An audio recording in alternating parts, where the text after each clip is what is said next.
Very good morning. I'm Nityanand Sharma. Today we will discuss miscellaneous exercise of chapter number 1. In last video we have discussed question number 13, 14, 15, 16 and some important example. These are based on word problem which are practical problems of 2 sets and 3 sets. Today we will discuss some special type of problem related to A union B, A intersection B, A subset B and A minus B.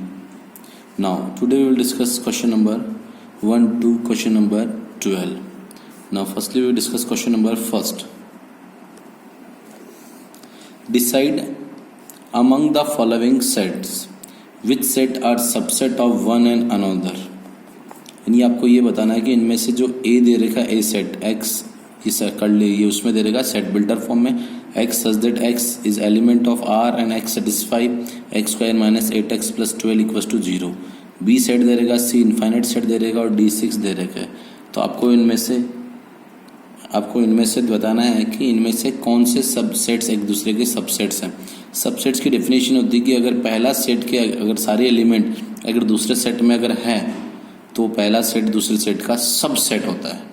ठीक है, तो इसी question पे अपन जो बात करते हैं सबसे पहले जो ये गिवन था कि आपको सबसेट्स बताने. तो ए जो दे रखा था ये अपन ने इसको लिखा सेटिस्फाई बी सी और डी लिखा हुआ है. Subsets of one on other आपको बताना. तो ए का जो अगर अपन इस इक्वेशन को सॉल्व किया इस इक्वेशन को सॉल्व करने पर आपका जो सबसेट है इसके जो एलिमेंट्स इसका जो भी जीरोज आए उसको अपन ने सबसेट की फॉर्म में रोस्टर फॉर्म में कन्वर्ट कर लिया. सेट बिल्डर फॉर्म को रोस्टर फॉर्म में कन्वर्ट किया. ए इक्वल्स टू 2,6 बी आपको ऑलरेडी 2 4 6 दे रखा है. सी दे रखा है 2 4 6 8 अप टू इनफाइनाइट सेट दे रखा है एंड डी 6 दे रखा है. तो सबसेट का मतलब होता है कि ए के सारे एलिमेंट बी में प्रेजेंट होना चाहिए. तो देखो ए के एलिमेंट सारे बी में हैं तो A is subset of B. Again देखो ए के सारे एलिमेंट सी में हैं तो ए सबसेट सी. देख सकते हैं बी के सारे एलिमेंट सी में है तो बी सबसेट सी. अब आप देखो डी जो है वो ए में भी प्रेजेंट है, बी में भी प्रेजेंट है, सी में भी प्रेजेंट. तो D subset of A, D subset of B, D subset of C. ये सिंबॉलिक रिप्रेजेंटेशन जो होता है वो सबसेट का होता है. थोड़ा सा ध्यान दें, ये सबसेट का होता है. ठीक है, क्वेश्चन नंबर अपन डिस्कस कर रहे हैं. Question number 2. In each of the following determine whether the statement is true और false. If it is true prove it. If it is false give an example. True या false है तो आप इसको बताना है उसको किसी एग्जाम्पल के थ्रू. तो एक सबसे बेस्ट सोल्यूशन अपन जो डिस्कस कर रहे हैं इस पर बेस्ड वो अपन डिस्कस कर रहे हैं. सबसे पहले एक क्वेश्चन है. सबसे पहला गिवन है in each of the following determine whether statement true और फॉल्स गिवन एग्जाम्पल. पहला दे रखा है if x is element of A and A is element of B then बताना है कि x is element of B. क्या ये सही है क्या?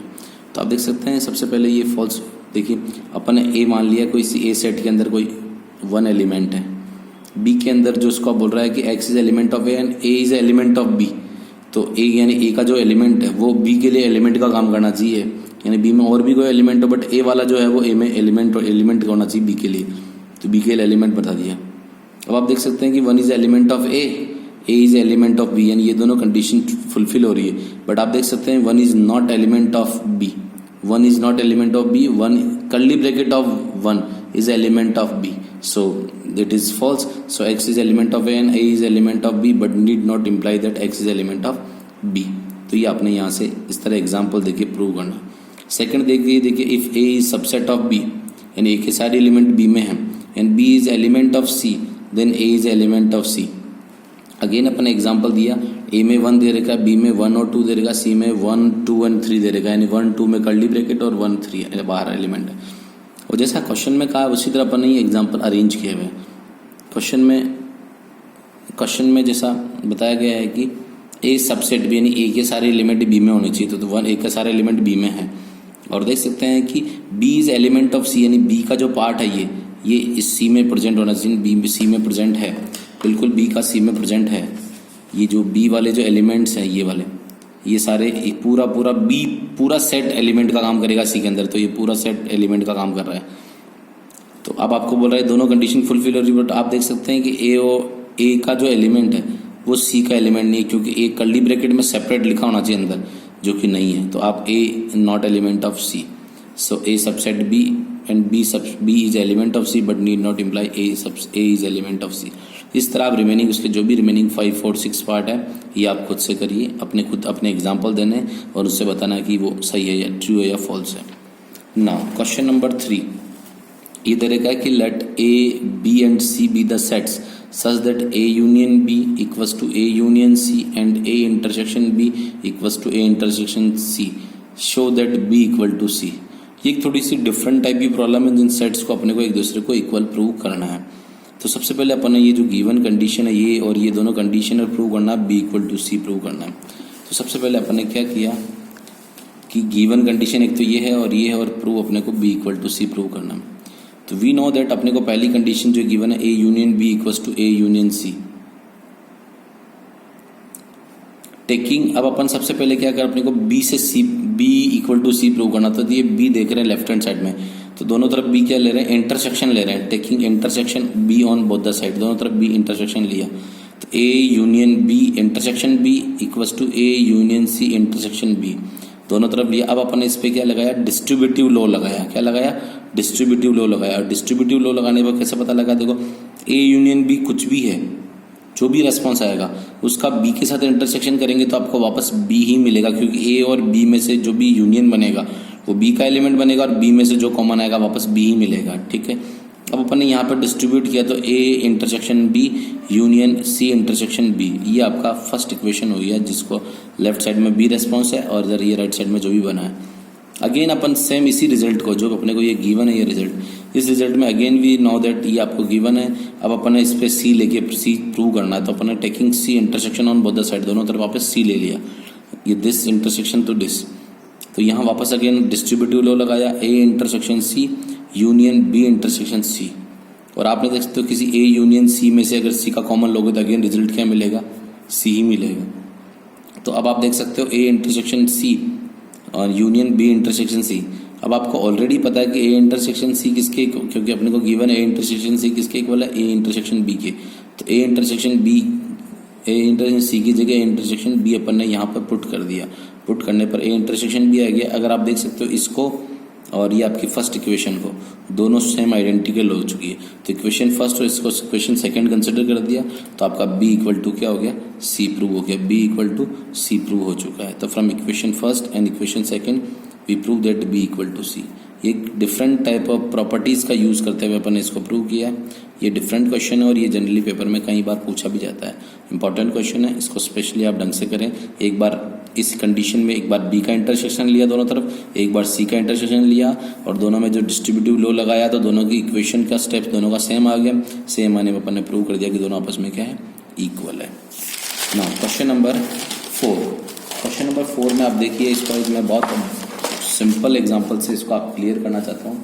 क्वेश्चन 4 कह रहा है show that the following 4 condition are equivalent, यानी चारों कंडीशन आपस में इक्वल, यानी first A subset B A minus B equals to y, A union B equals to B और A intersection B equals to A. इसको मैं आपको सबसे एक बहुत सिंपल वे एक एग्जांपल ले रहा हूँ और एग्जांपल्स के थ्रू इसको मैं कंप्लीट करना चाह रहा हूँ। एग्जांपल देखिए, मैंने लेट कर लिया कोई इनिशियली ए इक्वल्स टू मैंने कोई 1, 2 एंड 3 ले लिया, एंड बी में ले लिया मैंने 1, 2, 3 और 4 और 5 ले लिया। 1, 2, 3, 4, 5 ये कुछ एलिमेंट ले लिए। अब आप देख सकते हैं कि ए के सारे एलिमेंट बी में हैं। ए के सारे एलिमेंट बी में, तो आपको पता है कि ए सबसेट बी है। ए के सारे एलिमेंट बी में है तो ए सबसेट बी, जो आपका इसने पहला जो सेट का है, पहली कंडीशन का है कि ए सबसेट बी, बिल्कुल ए सबसेट बी, यानी ए के सारे एलिमेंट बी में ले लिए। अब अपने को सेकंड प्रूव करना है तो आप क्या कर रहे हैं कि फर्स्ट जो है फर्स्ट से आप प्रूव करना, क्योंकि इक्विवेलेंट प्रूव करना है, नहीं एक से दूसरा प्रूव करना। तो फर्स्ट इक्विवेलेंट सेकंड है, ये आपको प्रूव करना। तो आप जानते हैं ए सबसेट बी है, इसका मतलब ए के सारे एलिमेंट बी में है। तो अगर आप इसका ए माइनस बी करेंगे तो ए माइनस बी का मतलब होता है ए minus B. A minus B का मतलब सिर्फ और सिर्फ ए के एलिमेंट होने चाहिए बट बी वाले नहीं होने चाहिए। ए के एलिमेंट होने चाहिए बट बी वाले नहीं होने चाहिए। तो बी वाले सारे एलिमेंट इसमें हैं, इसका मतलब अपने को क्या मिलेगा, 5 मिलेगा। इट मीन्स ये होगा कि ए सबसेट बी अगर कंडीशन है तो उसका डिफरेंस करने पर आपको क्या मिलेगा, 5 मिलेगा। यानी फर्स्ट से आपने क्या प्रूव कर दिया, उसका सेकंड प्रूव कर दिया। नाउ अब आपको इसका जो केस कहता है, सेकंड से आपको ए माइनस बी, और थर्ड केस कहता है ए union B equals to B, A union B equals to B. तो अब आपका थर्ड जो केस है वो आपका सेकंड से थर्ड प्रूव करना है आपको, सेकंड से थर्ड प्रूव करना। सेकंड है a माइनस बी और थर्ड है आपके पास a union b equals to b। तो आप देखिए इन दोनों का a यूनियन b करो, a यूनियन b करोगे तो आपको मिलेगा वापस 1 2 3 4 और 5, 1 2 3 4 5 मिलेगा। तो आप देख सकते हो ये अपने आप में किसको डिनोट करेगा, b को डिनोट करेगा, a यूनियन b। तो सेकंड में अगर a minus B equals to 5 है, यानी a के एलिमेंट जो है वो सारे a सबसेट b यानी a के सारे एलिमेंट b में कॉमन आ रहे हैं, तो अगर उनका यूनियन करेंगे तो क्या मिलेगा अपने को, b के इक्वल मिल जाएगा। और ये कंडीशन, तो सेकंड भी किसके इक्वलेंट है, थर्ड के इक्वलेंट है। अब आप लोग थर्ड से आपको फोर्थ प्रूव करना है, और फोर्थ आपको कह रहा है कि a intersection b equals to a, यानी a और b में से कॉमन ले तो a के ही एलिमेंट आएंगे। और अब आप इसमें से देखिए a और b में से कॉमन लो, 1 2 3 और 1 2 3 4 5, तो आप देखेंगे कि a इंटरसेक्शन b लेने पर वापस आपके कॉमन एलिमेंट आ रहे हैं 1 2 3, कि a intersection b equals to a ही आ रहा है। इसका मतलब अपन ने ये प्रूव कर दिया कि फर्स्ट इक्वलेंट टू सेकंड और सेकंड इक्वलेंट टू थर्ड और थर्ड इक्वलेंट टू फोर्थ है। तो इसका अपने आप में अंडरस्टूड है और फोर्थ इक्वलेंट टू 1 है। आप फोर्थ यानी a intersection b equals to a है, इसका मतलब a के सारे एलिमेंट कहीं ना कहीं b में लाई कर रहे हैं, इसलिए a इक्वलेंट टू b आ रहा है, a intersection b equals to a आ रहा है। इसका मीन ये हुआ कि a सबसेट b है। तो इस तरह अपन ने क्या कर दिया है कि फर्स्ट से सेकंड, सेकंड से थर्ड, थर्ड से फोर्थ और फोर्थ से वापस फर्स्ट, चारों को इक्वल प्रूव कर दिया है, इक्वलेंट। तो इस तरह अपन इस क्वेश्चन को इस तरह भी अपन बता सकते हैं कि जो थ्योरी बता रहा है इस थ्योरी तरह से भी अपन इसको प्रूव कर सकते हैं कि फर्स्ट से सेकंड प्रूव करना, as we know that a subset b, तो all the elements of a are in b, सारे एलिमेंट्स a के जो b में हैं, तो अपन इसको रिप्रेजेंट करेंगे a माइनस बी। अब डेफिनेटली किसके इक्वल होगा, 5 के इक्वल है। फिर सेकंड से थर्ड यानी a minus B equals to 5 है, तो all the elements of a are in the part of b, so a union b definitely किसके इक्वल होगा, b के इक्वल होगा। अब थर्ड फोर्थ के a यूनियन b है, तो इसका मतलब यही हुआ कि all the elements of a are in the b, यानी a के सारे एलिमेंट b में हैं। So the all the elements of a are common in a and b, तो a और b में कॉमन a के एलिमेंट्स ही है, so a intersection b will be किसके इक्वल होगा, a के। This all the 4 given condition are equivalent. तो यहाँ से अपन ने इसको प्रूव कर दिया। नाउ क्वेश्चन नंबर आता है अब आपके 5th क्वेश्चन, कि ये भी कई बार छोटा क्वेश्चन 2 मार्क्स में पूछा जाता है, ये भी अच्छा क्वेश्चन है। Show that if a subset b, a subset b यानी a के सारे एलिमेंट किसमें लाई कर रहे हैं, b में लाई कर रहे हैं, जैसे मैंने भी एग्जांपल दिया था। Then c minus B subset to c minus a, यानी ये c माइनस बी जो है वो c माइनस a का सबसेट है, ये आपको प्रूव करना है। बिल्कुल प्रूव करेंगे। तो आपको जो क्वेश्चन था, show that if a subset b then b c minus b subset to c minus a। तो इनिशियली अपन ने ये लेफ्ट हैंड साइड ले लिया इसका, सॉरी ये रेस्पॉन्स ले लिया कि c minus B subset c minus a ना। अब अपन ने क्या कर दिया, ये जो लेफ्ट हैंड साइड का पार्ट है इसको मान लिया कि x इज एलिमेंट ऑफ, ये x स्मॉल एलिमेंट को हमेशा स्मॉल लेटर से रिप्रेजेंट करते थे, x is element of c minus B, x is element of c minus B. अब इसमें आपको ये पता है कि आपको ऑलरेडी पता है कि a सबसेट b है, a सबसेट b यानी a के सारे एलिमेंट किस में लाई कर रहे हैं, b में लाई कर रहे हैं, ये चीज़ आपको ध्यान देनी है। तो अपन क्या बोलेंगे इसको, x is element of c but x is not, minus b का मतलब होता है उसका एलिमेंट नहीं है, इसका मतलब x is not element of b, x c का एलिमेंट है बट b का नहीं है, b का नहीं है। तो यहाँ से अपन एक थ्योरी और जनरेट कर ली, as we know that a subset b, if x is not element of b then x is also not element of b, a, अगर कोई एलिमेंट b का है ही नहीं है इसका मतलब वो डेफिनेटली a का भी नहीं होगा, क्योंकि a सबसेट b है तो a में जो सारे एलिमेंट है वो b में होंगे, बट b में जो एलिमेंट ही नहीं है तो जरूरी नहीं a में होगा, ऐसा कभी पॉसिबल नहीं होगा। तो इसको अपन लिख सकते हैं वाइस वर्सा कि अगर if b x is not element of b then we can say that x is not element of a। अब अपन यहाँ से एक थ्योरी जनरेट कर ली कि x is element of c and but x is not element of a। तो इसको अपन वापस इसी का ऊपर वाला केस की तरह यहाँ उल्टा लिख सकते हैं कि x अगर c का एलिमेंट है और a का नहीं है तो अपन लिख सकते हैं x is element of c minus a। ठीक है, आप फर्स्ट इक्वेशन और सेकंड इक्वेशन देखेंगे, आप इनिशियली लेके चले थे फर्स्ट इक्वेशन और आ कहाँ गए, सेकंड इक्वेशन में। लेके फर्स्ट इक्वेशन से लेते आ किसमें गए, सेकंड इक्वेशन में। इसका मतलब ये जो कंपोनेंट आपको गिवन है ये इसका क्या है, सबसेट है। यानी इसके सारे एलिमेंट जब इसमें मिल रहे हैं इसका मतलब क्या हुआ, ये इसका सबसेट है, यानी this will be subset of C minus A, C minus B subset of C minus A. ठीक है। क्वेश्चन नंबर आता है 6। क्वेश्चन नंबर 6 कहता है assume that P of A equals to P of B। P मतलब होता है power set, power set. P of A equals to P of B, prove that A equal to B। तो power set की बात करते हैं, और power set का पता है आपको, power set is a set which contain all possible subset. तो सबसेट, और सबसेट आपको बताया था मैंने, हमेशा 2 की पावर n होता है, सबसेट हमेशा 2 की पावर n होता है। तो इनिशियली अपन ये मान के चल रहे हैं सेट A और सेट B लेके, क्योंकि अपने को प्रूव करना है A से B, A equal to B prove करना है। तो आपको लेफ्ट हैंड लेके और राइट हैंड में चलाओगे। कैसे लेके चलेंगे, अगर किसी सेट को मुझे इक्वल सेट प्रूव करना है, तो अगर मुझे किसी सेट को इक्वल प्रूव करना तो मैं एक थ्योरी जानता हूँ कि मैं उसको पहले A सबसेट B प्रूव कर दूंगा और दूसरा B सबसेट A प्रूव कर दूंगा। इसका मतलब होगा कि A के सारे एलिमेंट B में आ जाएंगे और B के सारे एलिमेंट भी A में आ जाएंगे। इन दोनों का मतलब होता है A इक्वल टू B। इसका मतलब मैं कह दूँ कि अगर A में अगर मैं 2 3 4 एलिमेंट लिख दूँ तो, और B में लिख दूँ 4 3 2, इसका मतलब A के सारे एलिमेंट B में हैं और B के भी सारे एलिमेंट A में हैं। तो अगर A के एलिमेंट B में है तो A सबसेट B, और B के एलिमेंट भी सारे A में हैं तो A B सबसेट A। इसका मतलब A सबसेट B और B सबसेट A करने पर इसका मतलब आपस में क्या हो जाते हैं, A इक्वल टू B। तो इसी तरह अपन को प्रूव करना है। तो अपन ये इस तरह थ्योरी लेके ना प्रूव करेंगे, अपन किसी एलिमेंट को लेट करके प्रूव करेंगे। तो कैसे प्रूव कर रहे हैं, आप लेफ्ट हैंड लेके चल रहे हो, लेफ्ट हैंड यानी लेफ्ट हैंड में A है तो A लेके चल रहे हो, एक्स लेट किया है, एक्स स्मॉल, क्योंकि एलिमेंट को हमेशा स्मॉल लेटर से डिनोट करते हैं। X is element of A. अगर एक्स ए का एलिमेंट है तो कर्ली ब्रैकेट, क्योंकि सबसेट को हमेशा कर्ली ब्रैकेट में लिखते हैं, तो curly bracket of x is subset of A. बिल्कुल कर्ली ब्रैकेट, जैसे मैं यहाँ कह दूँ 2 is the element of A but 2 is the subset of A. Subset का मतलब उस सेट का छोटा पार्ट, तो कर्ली ब्रैकेट लगा के उसको दिखाना पड़ेगा सबसेट। तो 2 is curly bracket of 2 is subset of A. तो आपने दिखा दिया curly bracket of 2 is curly bracket of x is subset of A. अगर कोई कर्ली ब्रैकेट ए का पार्ट है तो आप देख सकते हैं curly bracket is element of power set, क्योंकि अब पावर सेट की डेफिनेशन होती है power set is a set which contain all the possible subset. तो ये पॉसिबल सबसेट्स है, ये उसका कंटेन करा, तो इसका मतलब ये उसका एलिमेंट हो गया। और आप as we know that P of A equals to P of B अपने को गिवन है क्वेश्चन में इनिशियली, तो P ऑफ B की A की जगह मैंने P ऑफ B लिख दिया, और P ऑफ B लिख दिया तो अब इसका उल्टा प्रोसेस चालू हो गया कि x is element of curly bracket of x is element of P of B। तो curly bracket of x is element of P of power set of B है। तो जब सेम इसी का उल्टा प्रोसेस अपन लिखेंगे अब यहाँ पर x is curly bracket of x is subset of b. अगर बी कर्ली ब्रैकेट सबसेट है तो एक्स अपने आप में बी का एलिमेंट होगा।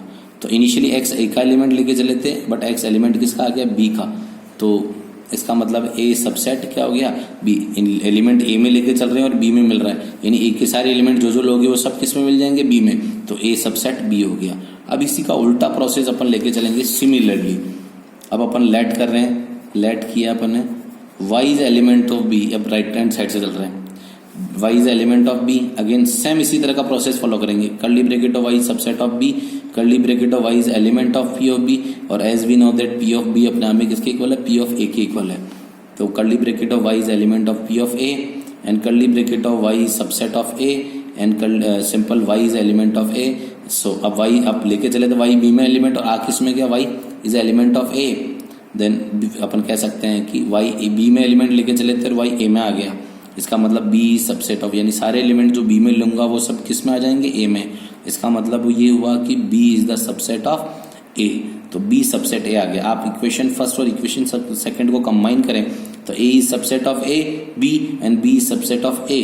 इसका मतलब दोनों कंडीशन अगर ट्रू हो रही, इसका मतलब वो दोनों आपस में क्या है, इक्वल है। ये एक बहुत अच्छा क्वेश्चन है, कॉन्सेप्चुअल क्वेश्चन है, लॉजिकल क्वेश्चन है। अगर आपकी थ्योरी जो बिगिनिंग वीडियो वाली थ्योरी अगर आपकी कंप्लीट है तो आपकी ये सारी चीज़ें क्लियर हो जाएगी। Now question number 7, it is true that for any set a and b, p of a and union p of b equals to p of a union b, justify your answer. आपको answer justify करना है, आपको बताना है कि ये जो given है ये क्या आपस में इक्वल है क्या। तो जस्टिफाई करना, तो जस्टिफाई जब भी करना हो तो आप किसी उसको एग्जाम्पल के थ्रू क्लियर करिए, ज़्यादा बेस्ट होता है। तो आपने कोई सेट ए लेट कर लिया, A is a small a and B is a small b ले लिया। और आपको ए यूनियन बी भी इसमें काम आएगा, तो ए यूनियन बी निकाल लिया which is a and b curly bracket. अब आप देखो सबसे पहले ए है तो ए का ये पावर सेट क्या होता है, it is a combination of all possible subsets. तो अपन ने सबसेट्स ऑफ ए लिखा पहले, तो सबसेट्स कितने होंगे, ये 1 है तो 2 की पावर 1 यानी 2, तो 2 बनेंगे। तो पहला तो नल इज द या phi is the every subset of every set, ये ध्यान आपको पता है जब मैंने डेफिनेशन पढ़ाई थी तब। तो सबसेट ऑफ ए यानी फाई पहला हो गया और देन सेकंड ए हो गया, तो ये 2 पॉसिबल सबसेट बन सकते हैं। सिमिलर बी का सबसेट बना रहे हैं, सबसेट ऑफ बी देखोगे फाई और बी बन गया। फिर आप देखोगे इसका पावर सेट बना रहे हैं P of A, power set क्या होगा, ये दोनों सबसेट किसको में लिख देंगे, कर्ली ब्रैकेट में लिख देंगे। तो power set is a set which contain all possible subset. ये ढंग से देखो, ये डेफिनेशन यहाँ बहुत अच्छे से क्लियर हो रही है। Again p of b, power set of b which contain all possible subset, ये सारे सबसेट को कंटेन करा, बस कर्ली ब्रैकेट लग जाता है। यहाँ कर्ली ब्रैकेट बाहर ओवरऑल नहीं लगता, यहाँ ओवरऑल कर्ली ब्रैकेट लग जाता है, तो ये किस में कन्वर्ट होता है, पावर सेट में। अब आप पी ऑफ ए और पी ऑफ बी बन गया। अब आप अगेन आपको पी, ये तो आपको लेफ्ट और राइट दोनों प्रूव करना है, इसलिए देखना है कि ये क्या इक्वल है नहीं है। तो अब आपने ए यूनियन बी जो गिवन था, जो निकाला आपने, उस ए यूनियन बी का पावर सेट निकाला। आप देख सकते हो यहाँ 2 एलिमेंट है उसमें, तो 2 की पावर 2 की पावर n होता है हमेशा, तो 2 की पावर 2 यानी 4 सबसेट बनेंगे। तो पहले तो subset of A union b निकाला तो 5, फिर ए बनेगा, फिर बी बनेगा, फिर ए बी बनेगा, जो कॉम्बिनेशन बनाते हैं हमेशा, ये चारों बन गए। अब आप देखोगे इसका पावर सेट बनाना, तो पावर सेट क्या होगा, अगेन इनके आगे क्या लगा देंगे, कर्ली ब्रैकेट लगा देंगे। ये देखो कर्ली ब्रैकेट लगा दे, 1 2 3 4 इनके आगे कर्ली ब्रैकेट लगा दे, ये कन्वर्ट हो गया पावर सेट। अब आप देख सकते हैं power set of A union b बना। अब आपको पता है कि पी ऑफ ए और पी ऑफ बी, जो इसका लेफ्ट हैंड पार्ट है, इस क्वेश्चन का लेफ्ट हैंड पार्ट है, पी ऑफ ए और पी ऑफ बी आपने यहाँ देखा, तो फाई और ए और बी, जो इन दोनों में कॉमा रहा, फाई ए और बी, किसी एलिमेंट को ट्वाइस नहीं लिखते, ये चीज ध्यान रखना, तो 2 बार लिख दिया फाई और ए और बी। अब आपने देखा कि इस इक्वेशन 2 और इक्वेशन फर्स्ट में ऐसा अगर आपने कंपेयर किया, आपने देखा, तो आप देख सकते हो दोनों आपस में इक्वल नहीं है, क्योंकि ये चीज उसमें एक्स्ट्रा आ रही है, इसमें ए यूनियन बी में।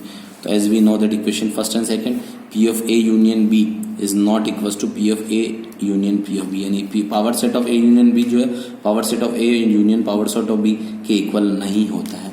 ये आपने क्वेश्चन नंबर 7 से प्रूव कर दिया। Now question number 8, show that for any set A and B, आपको प्रूव करना है कि A equals to A intersection B union A minus B and A union B minus A equals to A union B. तो सबसे पहले ये first part आप prove कर रहे हैं। आप इसका लेफ्ट हैंड देखिए, A equals to A intersection B union A minus B. आपको मैंने डिफरेंस बताया भी था कि अगर किसी सेट को ए माइनस बी लिखा जाता है तो आप लिख सकते हैं ए इंटरसेक्शन बी डैश लिख सकते हैं, ठीक है। आपको प्रॉपर्टी में बताया था, प्रॉपर्टीज ऑफ द ऑपरेशन। तो सबसे पहले अपन RHS बात करें, इसका राइट हैंड साइड जो टिपिकल पोर्शन है वो लेके चल रहे हैं। तो ए इंटरसेक्शन बी यूनियन ए माइनस बी को अपन ने लिखा है कि ए इंटरसेक्शन बी डैश, जो मैंने अभी बताया था यहाँ पर ए इंटरसेक्शन बी डैश लिखा। अब आपने देखा है कि यहाँ पर मैं जो डिस्ट्रीब्यूटिव लॉ लगा हुआ है, उस डिस्ट्रीब्यूटिव लॉ में देखो एक कॉमन लेके बाहर निकाल रहा हूँ, बाहर निकाल दिया, दोनों में कॉमन भी इंटरसेक्शन है, तो आपने बी यूनियन बी डैश। अगर आपने प्रॉपर्टीज पढ़ी हो तो किसी सेट का और उसके कॉम्प्लीमेंट का अगर यूनियन करा जाए तो आपको क्या मिलता है, यूनिवर्सल सेट मिलता है। क्या मिलता है, यूनिवर्सल सेट मिलता है। तो आपने ये यूनिवर्सल सेट मिल गया, तो ये इसको डिनोट कर दिया आपने यूनिवर्सल। तो ए इंटरसेक्शन यूनिवर्सल, यानी कि सेट का उसके यूनिवर्सल के साथ इंटरसेक्शन लिया जाए तो हमेशा क्या मिलेगा, ए ही मिलेगा। तो ये आपका लेफ्ट हैंड, यानी राइट हैंड लेके चले थे और आपके पास आ गया लेफ्ट हैंड साइड। तो फर्स्ट पार्ट आपने यहाँ से प्रूव कर दिया। अब आते हैं अपन सेकेंड पार्ट की ओर, A union B minus A equals to A union B. A union B minus A equals to A union B. Again यहाँ पर टिपिकल पार्ट आपका लेफ्ट हैंड साइड लेके चल रहे हो, A union B minus A dash, जो मैंने अभी बताया था किसी माइनस वाले सेट को अपन लिख सकते हैं ए इंटरसेक्शन बी डैश। यहाँ बी माइनस ए लिखा हुआ है, इसका मतलब b intersection a dash, b intersection a dash लिखा। अब आपने यहाँ पर वापस अगेन क्या लगाया, डिस्ट्रीब्यूटिव लॉ लगाया, ए union B intersection A union a dash. और आपको पता है किसी सेट का और उसके कॉम्प्लीमेंट का यूनियन किया जाए तो वो क्या मिलता है, यूनिवर्सल मिलता है। तो आपने इसकी जगह यूनिवर्सल लगा दिया, universal a union B intersection universal. तो किसी सेट का यूनियन की सेट का यूनिवर्सल के साथ अगर इंटरसेक्शन लिया जाए तो वापस क्या मिलता है, सेम सेट ही मिलता है, सेम यानी ए यूनियन बी ही मिलेगा। तो आपने लेफ्ट हैंड लेके राइट हैंड प्रूव कर दिया। नाउ अब आता है now question number 9, using properties of sets show that A union A intersection B equals to A. तो अब आप सबसे पहले और सेकंड दे रखा A intersection A union B equals to A. तो अब सबसे पहले अपन डिस्ट्रीब्यूटिव लॉ लगाया ए यूनियन ए इंटरसेक्शन ए यूनियन बी। अब आप देख सकते हैं किसी सेट के साथ अगेन यूनियन लिया जाए तो वापस क्या मिलता है, सेम सेट मिलता है। A intersection A union b, किसी सेट का उसके ए यूनियन बी के साथ अगर इंटरसेक्शन लिया जाए तो जो सेट होता है वही कॉमन आता है। तो ये आपने कॉमन लिख लिया, तो आपका लेफ्ट हैंड लेके चले थे और आपको क्या मिल गया, राइट हैंड साइड मिल गया। Now question number second, a intersection A union B. तो पहले वापस आपने डिस्ट्रीब्यूटिव लॉ लगाया जैसे प्रीवियस में लगाया, ए intersection A union A intersection b. A intersection a, again आपको बताया था ए अगर ए का यूनियन ए के साथ किया जाए या ए का ए के साथ इंटरसेक्शन किया जाए तो मिलेगा क्या वापस ए। तो ए union this a intersection b. अब आप जानते हैं कि ए इंटरसेक्शन बी यानी ए और बी में से जो कॉमन होगा, तो कॉमन होगा तो आप जानते हैं ए इंटरसेक्शन बी हमेशा सबसेट ऑफ ए का, यानी ए के कुछ न कुछ उसमें इसके जो एलिमेंट होंगे वो डेफिनेटली ए में होंगे ही होंगे। तो इससे जो एलिमेंट होगा वो उसका वापस ए के साथ यूनियन किया जाए तो मिलेगा वापस क्या मिलेगा, ए ही मिलेगा। इसका मतलब ये भी लेफ्ट हैंड से अपन ने राइट हैंड साइड प्रूव कर दिया। नाउ क्वेश्चन नंबर 10 अपन डिस्कस कर रहे हैं, show that A intersection B equals to A intersection C need not imply B equals to C. यानी ये जरूरी नहीं कि इन दोनों से बी आपस में बी और सी यानी ए उनका ए और बी का इंटरसेक्शन इक्वल टू ए और सी का इंटरसेक्शन सेम है, तो जरूरी नहीं कि बी और सी भी आपस में इक्वल हो।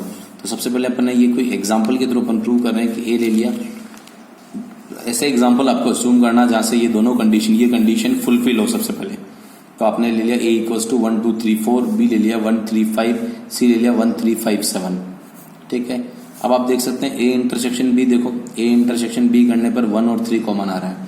अब आप ए इंटरसेक्शन सी लो तो ए इंटरसेक्शन सी में भी आपका क्या आ रहा है, 1 और 3 कॉमन आ रहा है। इसका मतलब ये दोनों कंडीशन ए और बी सी इस तरह लिए कि आपके ये दोनों कंडीशन फुलफिल हो रही है। आप कुछ भी एग्जाम्पल ले सकते हैं बट ये कंडीशन फुलफिल होनी चाहिए। तो अब ये कह रहा है शो, ये अगर कंडीशन है तो आप बताइए कि क्या बी और सी इक्वल है क्या। तो यहाँ से देख के पहचान में आ रहा है कि बी और सी दोनों ही डिफरेंट है, इक्वल नहीं है। इसलिए we can not say that कि A and B and C are equal, so we can not we not that B not equals to C. ठीक है, क्वेश्चन नंबर 11, ये भी कई बहुत ज़्यादा इंपॉर्टेंट है, ये कई बार पेपर में पूछा गया है, तो इस क्वेश्चन को थोड़ा सा ध्यान दें। स्पेशली आपको दे रखा है let a and b be the sets if a intersection x, capital X लिखा हुआ ध्यान देना, b intersection capital X equals to 5 यानी नल सेट है। यानी ए का किसी सेट के साथ इंटरसेक्शन करने पर और बी का किसी सेट के साथ इंटरसेक्शन करने पर आपको ये x is any set is 5 यानी नल सेट मिल रहा है। एंड ए का उस यूनियन करने पर सेट के साथ और बी का यूनियन करने पर एक्स सेट के साथ फॉर सेट सम एक्स यानी कोई एक्स सेट है। तो prove that a equals to b, यानी उनको अब a equal to b prove करना है।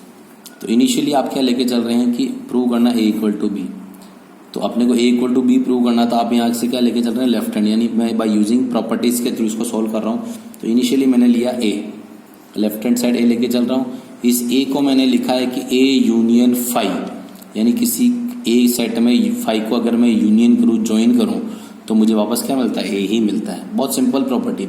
और 5 की जगह मैं क्या लिख रहा हूँ, ये b intersection c b intersection x लिख रहा हूँ, क्योंकि मुझे ए से बी में जाना है। तो मैं ये भी लिख सकता था, मैं इसकी जगह ये भी लिख सकता था, बट मुझे ए से बी में जाना है, इसलिए मैंने बी के रिलेवेंट लिखा कि बी इंटरसेक्शन एक्स।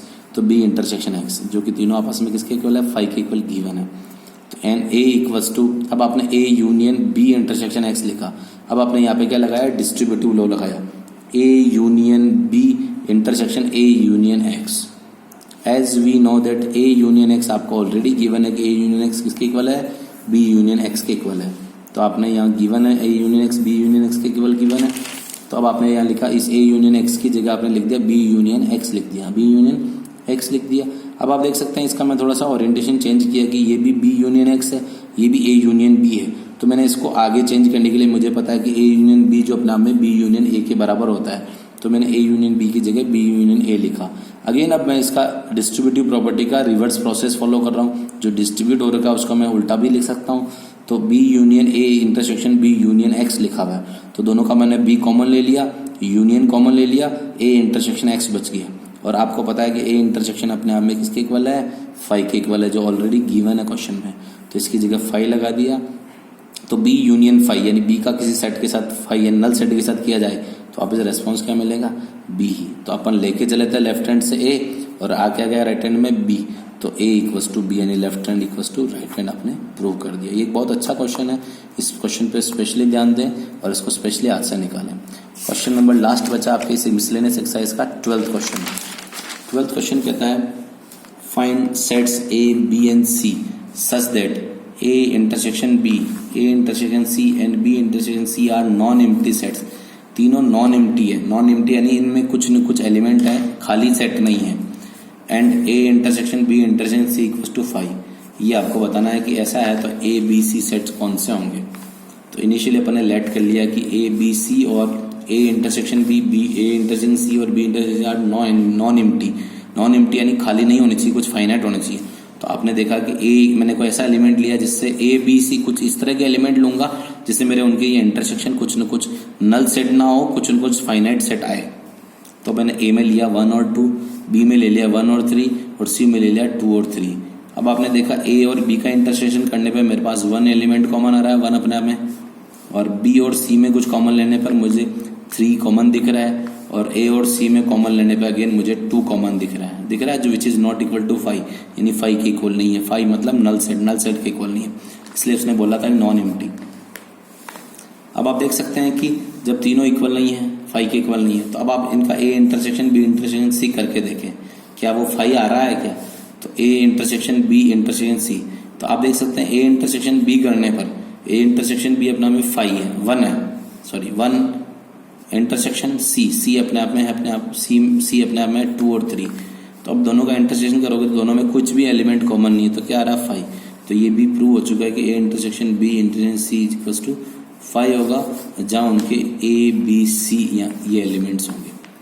तो अब मैंने यहाँ से आपकी ये पूरी मिसलेनियस एक्सरसाइज यहाँ से कंप्लीट करा दी है।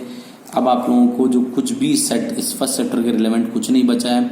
मैंने 1.1, 1.2, 1.3, 1.4, 1.5, 1.6 मिसलेनियस के कुछ important examples, word problem, theory, practical problems of 2 set, practical problems of 3 set, at least exactly 1, at most 1, 2, exactly 2, ये सारी प्रॉब्लम्स और table, Venn diagram, De Morgan law, सारी चीज़ें कंप्लीट कर चुका हूँ इस चैप्टर में, कुछ नहीं बचा है। तो प्लीज़ एक बार ये फर्स्ट चैप्टर ढंग से करिए। अब आपके इसके बाद जो नया चैप्टर मैं डिस्कस करूंगा इसी सीक्वेंस में, वो डिस्कस करूंगा सेकंड चैप्टर। तो प्लीज़ आप लोग एक बार ये फर्स्ट चैप्टर कंप्लीट करिए और जो दिक्कत है वो मुझसे पूछिए। Okay, thank you.